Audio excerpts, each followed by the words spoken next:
Okay, we'll get this show on the road. I'm going to kind of pick up where you said you left off. Where's the stair tool? Now you'll notice I'm using Chief Architect Premiere X5, but in terms of the plan you're working on, they're identical. The tools and the behavior of the software and so forth is the same. And right now I'm rendering a picture in this software already, so I can't shut it off and turn on Pro, and so this will have to do. And I assure you the tools are the same. Okay, we'll go to the stair tool. You said you drew a stair, and then you said make best fit. That's fine, make best fit. It just figures out how many treads and so forth it takes to get from point A to point B. A lot of people think this software is smart, and it's not. It's dumb as a post. But it was built by smart people, and it's capable of pretty smart things. So there's a stairway. And you can alter this. You can make it steeper or flatter just by dragging on it, or open the dialog and so forth. I'm just going to take this and use the where's Auto Stairwell tool. And what that does, it should kind of create something like what we've got. Yeah, okay. Let me show you what that looks like. We'll go dollhouse camera. Oh yeah, the X5 and I guess the new home designer stuff will show in a dollhouse camera. It has a capability of showing you the floor that you're on when you created the camera, but also the floor below. It's much better. Anyway, that's what we have so far. I know that's not exactly what you have in your picture, but I'm going to get there. We'll take a look just on this floor with a full camera. I think you've got yours set to no ceiling, so I'm going to open the dialog box and go to the Structure tab and turn off the ceiling, so then we have a common rafter vault situation. And you can see this automatically comes in here. And again, the software is dumb as a post. It's just doing what it's programmed to do. I'm going to open this dialog box for the stairwell and take the ceiling out of it. You see, that's the stairwell room. And then these walls up here should go away. All right, and it's clean right now, not like your picture. I'm not quite sure what you did. I'm going to hit Shift. I better not do Shift F6 because I've got several other windows open. I thought, well, I'll just do this manually. I'll shove that over there and resize it. Thought it might be instructive for you to watch this kind of as it develops. I'll put this over here. Yeah, normally I would just use my Shift F6 on my keyboard, but I've got 5 or 6 other windows open on another project. Yeah, there we go. Okay, first off, you want these railings solid, so I'm going to click on one, press the Shift key, and then left click on the other two, so I can just program all 3 at the same time. Open the dialog box for those, and we'll go over to the railing tab and make them solid railings. I think that's probably what you did. Okay. Let me check your picture. Yeah, there it is. You have solid railings around the stairwell, that's basically what I did. I'm going to create this elevator or telephone booth or whatever it is you got there next, down here at this end. Now you'll notice that when I use the Auto Stairwell tool, it automatically created this little invisible wall, and this is part of the way they programmed it to work. Without the invisible wall there, or some direct connection to an exterior wall, this would be an island room, what they call an island room, and it wouldn't parse correctly and look right in 3D. So that's the reason this is over here like that. Now, okay, enough of that. It's like I was saying, you have to find out how this software works, and it's just, it was made up by some individuals, and they had to make some decisions, and they made them. And they don't always agree with the decisions I would have made if offered the same circumstances. I'm going to draw an interior wall here and just tie in with it, with this wall here. This one, I think I'll just delete it, and delete that, and then make this phone booth room kind of go through. You see, it came right back because this is still a direct connection. Whoops. Sorry about that. Let me straighten that up with where'd my cursor go? You know what that's the way I want it. I'm not going to be real careful with the dimensions.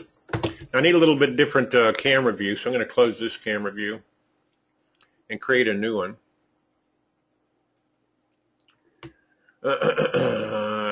Look at it this way. Now, I'm not sure that this is a perfect duplication of exactly what you were trying to do, and that's what I was talking about earlier in my post, and I'm guessing. If I guess wrong, my apologies. Let me take a look at your image again. So you've got no ceiling on it over this room with the door in it. Okay. And you can see, again, the software automatically assumes that you want these walls to build all the way up. So we'll go here to the dialog box of this room and tell it, excuse me, there's a couple of ways to do this. I guess we should put the door in there so you can see the door. Put the door over here. Whoops. There's your door. There's a couple of ways to handle this. I can go up to the attic level. See, although you may consider this the attic, the software considers it the second floor, and this is what it considers the attic. You can take these three walls here, and it's yapping at me, saying you're messing with automatically generated walls, blah, blah, blah. I don't care.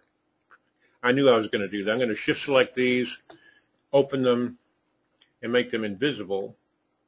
This may have been what you did. I don't know. And, of course, that then looks kind of goofy. Matter of fact, that's probably what you did do. I'm just, again, guessing. I missed a little piece. If you delete these, they'll just come back because the software will try to fill in. Matter of fact, I think I'll just delete them so you can see that. But I'm not making that up. The software just puts them right back.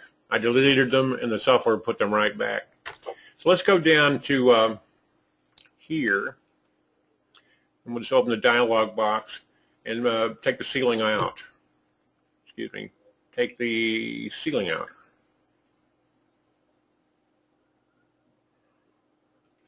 Well, okay. I got a roof plane in there. Let me try that. I want to make sure that they actually got the command that I gave it. Yeah, okay. I'm going to hit the F12 key. That's rebuild wall, floors, and ceilings. Those things are staying put. Okay. I thought maybe if I wrong camera view. I thought if I turn the ceiling off that they might go away. We'll just marquee select them this time. That also works when you're selecting similar items. I'm going to make them invisible. Okay, I think that's probably what you're getting. You just made those invisible. Well, let's do something else.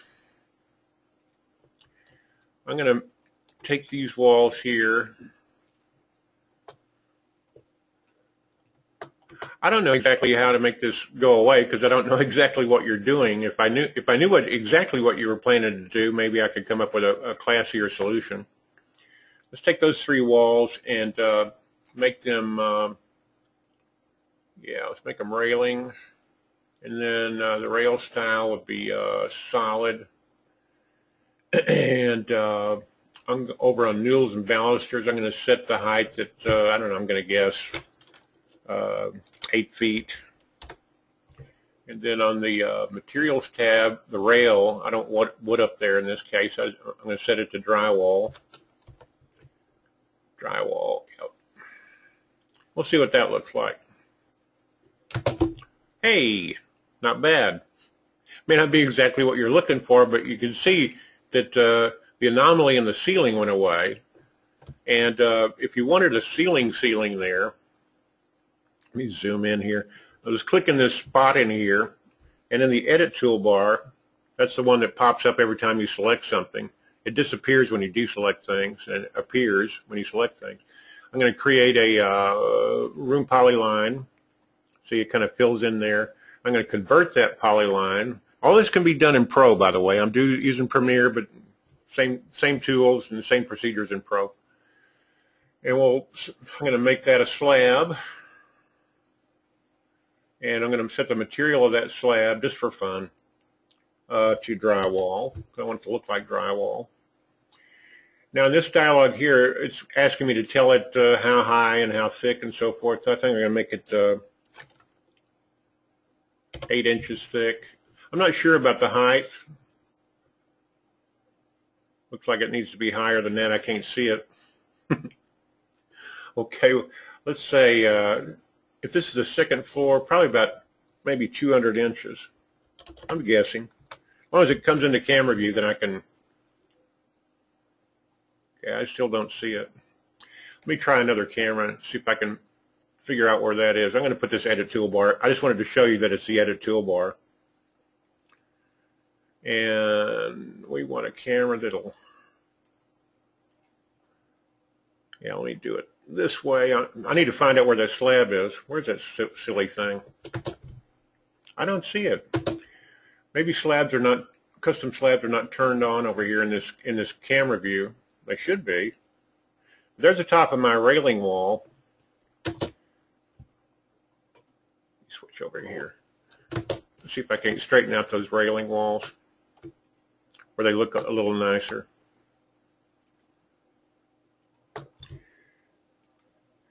Over on the rail, yeah, top rail.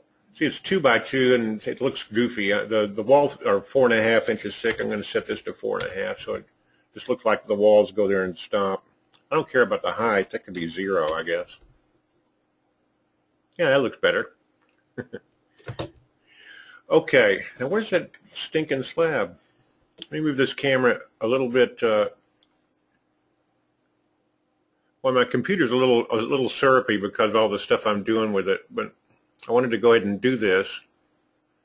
Where's that slab? All right, I'm going to close this. I can't find my slab.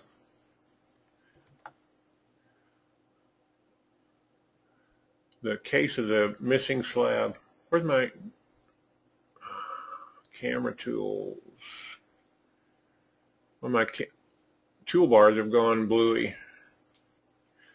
I think it's all the stuff I'm tasking this software to do. Anyway, that looks better by itself, except for that stupid door frame. Hang on a second. Well, where's my camera tools? There you are.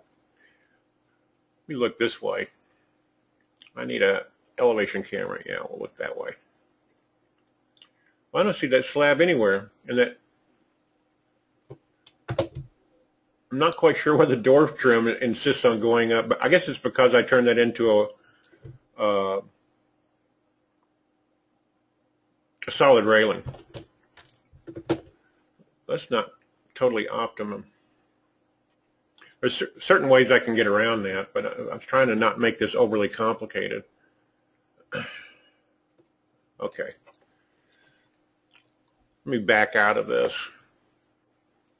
There's always more than one way to skin a cat in this software. So I'm going to go back over here to the General tab, make it not a railing.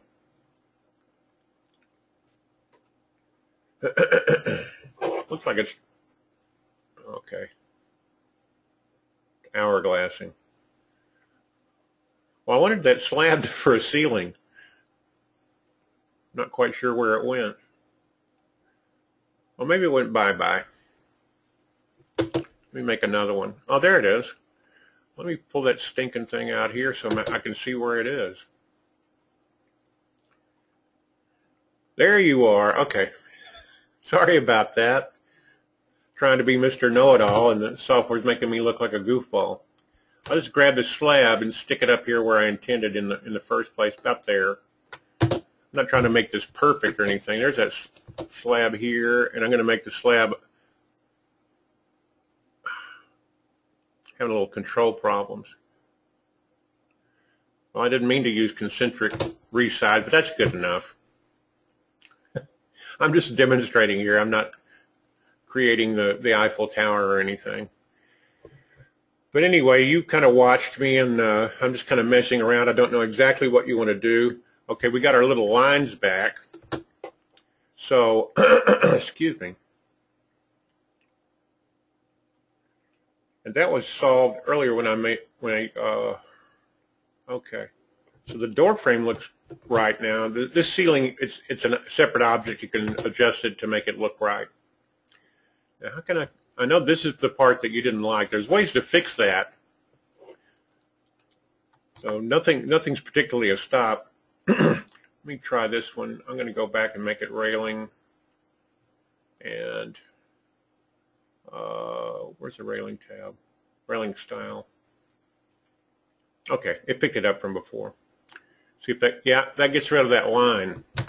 If I do it on this wall, it messes it up. You know, it leaves that thing in the ceiling. I'm going to close that and do this wall over here. So you click and then select next. That selects the wall polyline. And then we'll turn that into a solid rail. Whoops, that's on the General tab. Railing. It should get rid of, well, you can't really see it, but it should have gotten rid of the, the ceiling line up on this side. Now we're just left with that one. And I know if I turn this into a solid railing, whoops, sorry about that. If I turn this into a solid railing, it's going to mess up the door frame. So I have to come up with another solution. And I think what I'll do is I'm going to use the Soffit tool. This is 3D modeling software. That's really what it's for. I'm going to put a Soffit there. Now, the Soffit is a cabinet tool, you know, like fur down over cabinets, but it's got a lot of additional uses as well. I'm going to extrude this out a little bit.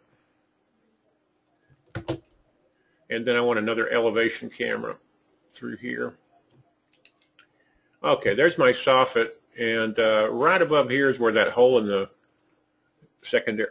Oh, there's another way I can handle it. I just thought of it. Well, let me finish this since I started this. We're going to take this Soffit and slope it, make it slope, and I'm going to make its thickness 0.5 inches. Yeah, and place under roof so it matches the roof pitch. Okay. Now I need to put this over where it's messing up the. This is kind of this would be a workaround, but by the same token, it's how the software works. Okay. Oop, that's my project that I'm rendering. Sorry. Let me get back. Okay. So I need to make that go up a little bit. So I was hitting Control-Tab and it just tabbed through all the open windows that I had open. I didn't mean to freak you out. Okay. Although that thing shows this way, it's slanting that way. I'm going to close this camera view here, and we'll see. There's the soffit. You can see it in plan view. You could make it the size of the wall so it didn't show that much, but I'm not being fastidious. We're just demonstrating and messing around here. And okay. With a little more adjustment, oh, I see what. The material on the ceiling is a little bit different, is not drywall.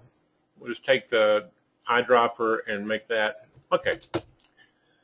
So that's how you could make those things go away if they were bothering you, whether you didn't want to buy the software.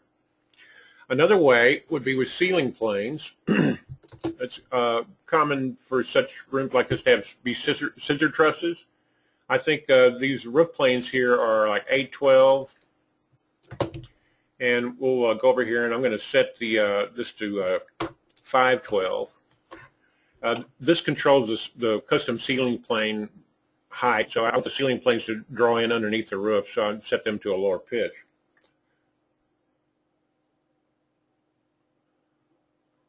Okay. Go over to build roof ceiling plane, and then I'm going to draw the baseline of the ceiling plane there, and then tell it what direction I want it to go. They work similar to roof planes. Now there's the ceiling planes. I'm going to join them together using the Join Roofs tool. Okay, ceiling planes will bump up against the inside of the walls. I don't want them sticking outside, messing up my elevation. This is another way to do this. Again, I don't know exactly what you're intending, so I'm just trying to cover all the bases. Whoops, that goes to the outside. That should be right against the inside wall. That's fine. Now my soffit's still up there, but it'll be covered up by these ceiling planes, I hope. Let's take a camera view of that. Oh, fiddle diddle. It's marking the ceiling planes as well. Let me just delete that ceiling plane. And see, my soffit's still up here. See, these are what these custom ceiling planes are for, but the walls are marking it also. You have to put a soffit there too, so that wasn't a very good solution. Anyway, I guess that's about it. If you don't like that, well, I can't help it. I love this software and the freedom that it gives me, and there's always some way to fix anything that you find that you don't particularly like about it. And if this helps a couple other people, well, that's fine too. So I'm out of here. Thank you.